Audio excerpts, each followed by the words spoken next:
আসসালামু আলাইকুম। সকালে ঘুম থেকে উঠে আজকে আমি চলে এসেছি লেবুর বাগানে, কারণ লেবুর বাগান থেকে শুধু লেবুই না, অনেক রকমের সবজিও নিব, সাথে লেবুও তুলব। দেখুন বন্ধুরা, লেবুর জমিতে একটা দেশি বড় কিভাবে আমাকে দেখে দৌড়ায় পালাচ্ছে। ভেন্ডি গাছটা কত সুন্দর, ভেন্ডির ফুলটা তো ওয়াও, আরও সুন্দর।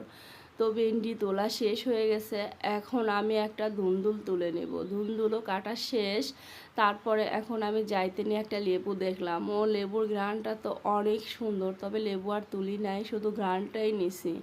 তারপরে এখন আমি আস্তে আস্তে চলে যাচ্ছি পেঁপে গাছের নিচে। পেঁপে গাছের নিচে দাঁড়িয়ে বলতেছি, ওয়াও, সব থেকে যে বড়টা ওইটাই আমি আজকে পারবো।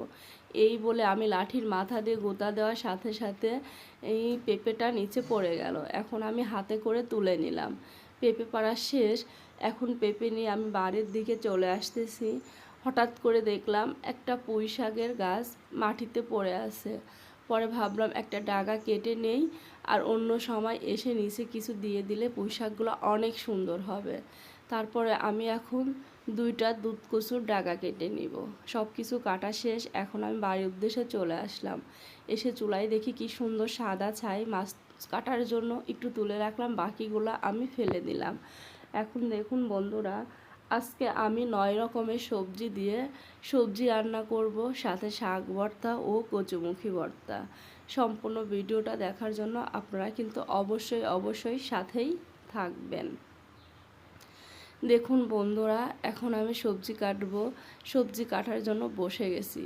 তো ফার্স্টে আমি ধুন্দুলটা ছিলে সুন্দর করে খণ্ড খণ্ড করে কেটে নিচ্ছি। ধুন্দুলটা কাটা শেষ। তারপরে এখন আমি কচুর ডাগা কেটে দিলাম। তারপরে এখন আমি ভেন্ডি কেটে নিলাম। ভেন্ডিও কাটা শেষ হয়ে গেছে। গোল গোল করে সব সবজি কাটছি। তারপরে এখন আমি বেগুন কেটে নিচ্ছি। বেগুনও কাটা শেষ। তারপরে এখন আমি একটু ডাঁটা দিব। ডাঁটা কাটা শেষ। তারপরে এখন আমি একটু লাউ দিব। লাউটাও কাটা শেষ হয়ে গেছে। তারপরে এখন আসল জিনিসে যাই, সেটা হচ্ছে পেঁপে, যেটা পারার জন্য অনেক যুদ্ধ করছি। এখন আমি পেঁপেটা কেটে নিব। ওয়াও, আর 1-2 দিন থাকলেই তো গাছে পেঁপেটা পেকে যেত।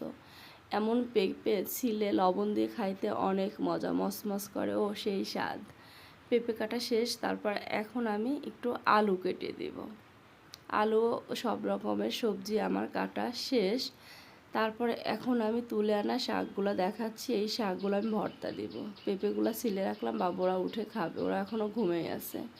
আমার সব সবজি কাটা শেষ হয়ে গেছে। এখন আমি কাঁচা মরিচ, পেঁয়াজ ও রসুন কেটে নিলাম।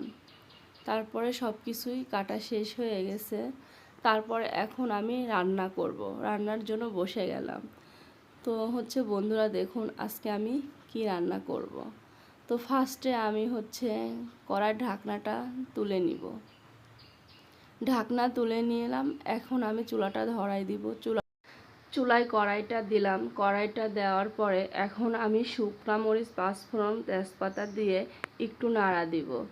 তারপর এখন আমি কাঁচা মরিচ, পেঁয়াজ, রসুনটা একবারে দিয়ে দিব। দিয়ে একটু সুন্দর করে নাড়া দিব। দেওয়ার পরে হলুদ, লবণ আমি এখন দিব। শুকনো মরিচ সবজিতে দিব না। তারপরে দিয়ে একটু নাড়া দেওয়ার পরে এখন আমি ধুয়ে রাখা সব সবজিগুলা দিয়ে দিচ্ছি। সবজিগুলা দিয়ে আর একটু ভালো করে নাড়িয়ে ঢাকনা দিয়ে ঢেকে দিলাম।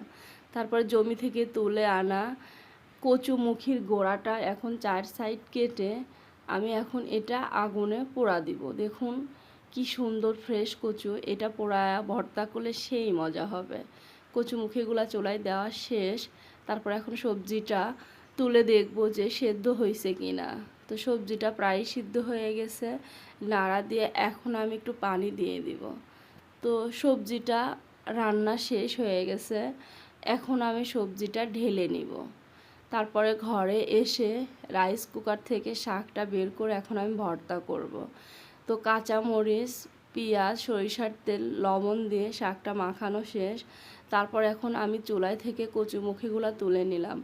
কচুমুখিগুলো বটি দিয়ে 4 সাইড ছিলে এখন আমি কচুমুখিটা পাটায় সুন্দর করে বেটে নিব। তারপরে শুকনা মরিচ, সরিষার তেল, কাঁচা পেঁয়াজ দিয়ে সুন্দর করে কচুরমুখিটা মাখানো শেষ। আজকের ভিডিওটা আমি এখানেই শেষ করছি। আপনারা সবাই ভালো থাকবেন। আল্লাহ হাফেজ, বাই বাই।